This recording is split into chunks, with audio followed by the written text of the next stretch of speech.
Would you give up a lucrative career to serve your country? Hello and welcome to Moments in History. I'm Linda Shenton-Matchett, author, speaker, and history geek. While researching my stories, I unearth tons of intriguing historical information that does not end up in my books. So I've created this channel to share those tidbits with you. Today, I'm going to share about 3 British stars who joined the military during World War II. Our first star is the often forgotten Dirk Bogarde. Born Derek Niven Vanden Bogarde in 1921, he began his stage career at the tender age of 18. However, after war was declared in September 1939, he joined the Royal Corps of Signals, where he served for 3 years before being commissioned into the Queen's Royal Regiment on April 2, 1943, as a second lieutenant. He served in both the European and Pacific theaters, working as an intelligence officer, at one point being assigned to Field Marshal Bernard Montgomery's 21st Army Group.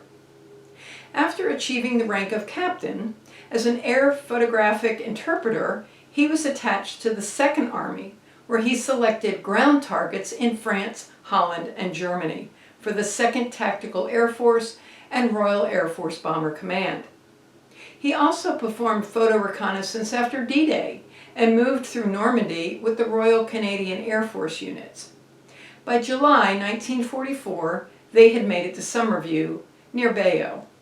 Following the Japanese surrender, Bogarde was then sent to India, then Java as an aide-de-camp to Major General Douglas Hawthorne, commanding officer of the 23rd Indian Division. In April 1945, British troops liberated Bergen-Belsen concentration camp. And although there is some debate surrounding Bogarde's precise wartime experience related to the camp, he wrote in the Daily Telegraph in 1988 that having seen the camps on aerial photographs often enough, the fact that the Germans had abandoned a large concentration camp made him decide he ought to, quote-unquote, swan off and have a look. He wrote, "It didn't really occur to me that through the greening larches and under a clear, hard blue sky, the last traces of snow melting in the woods, I would be entering a hell which I should never forget, about which for many years I would be unable to speak." In September 1944, he entered Brussels the day after its liberation, then worked on the planning of Operation Market Garden. Bogarde ultimately reached the rank of major and was awarded 7 medals for his service. After the war, his military screen roles included playing Lieutenant General Frederick Boy Browning in A Bridge Too Far, in which Bogarde was the only cast member to have actually served at the battles being depicted in the film. Our second actor is Richard Attenborough, who was 16 years old when the war began. 2 years later, he enlisted and was trained as a pilot in the RAF. Assigned to the newly formed Royal Air Force Film Production Unit that was created with the goal of morale building and education, he produced and appeared in propaganda films that highlighted the bravery and expertise of the RAF. In 1945, he co-starred in Journey Together, which showed the role of navigators in Bomber Command missions. According to more than one source, Attenborough was a stickler for authenticity, which prompted him to volunteer for missions despite the risk of injury and death. After promotion to sergeant, he flew on operations over Europe, filming bobbing sorties from the tail gunner's position. The footage was used for military analysis and propaganda. These missions unfortunately resulted in permanent ear damage. After the war, Attenborough picked up his film career, working steadily through the 1970s, including appearances in the World War II films The Great Escape and A Bridge Too Far. Kenneth More is another British actor who has disappeared into the annals of time. More was born shortly after the start of World War I in September of 1914, the only son of Charles Gilbert More, a Royal Naval Air Service pilot, and Edith Watkins, the daughter of a Cardiff solicitor.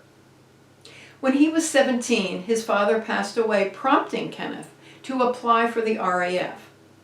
However, he was rejected after failing what was called the equilibrium test. He tried his hand at several things, including moving to Canada to be a fur trapper. Incomplete immigration documents sent him back to England, where an associate of his father's hired him to work as a stagehand. According to one source, he ended up on a stage assisting a comic, which ignited his desire to become an actor. He appeared in his first sketch in August 1935 and was able to work steadily in stage productions for the next 4 years. As it became obvious war was inevitable, he signed on to become an ambulance driver. I was unable to discover when he received his commission as a lieutenant in the Royal Navy, but he did see quite a bit of active service during the war. First in the Atlantic and Mediterranean aboard the cruiser HMS Aurora, then on the aircraft carrier HMS Victorious, where he participated in the bombardment of Sicily during Operation Husky and the transportation of King George VI to Malta.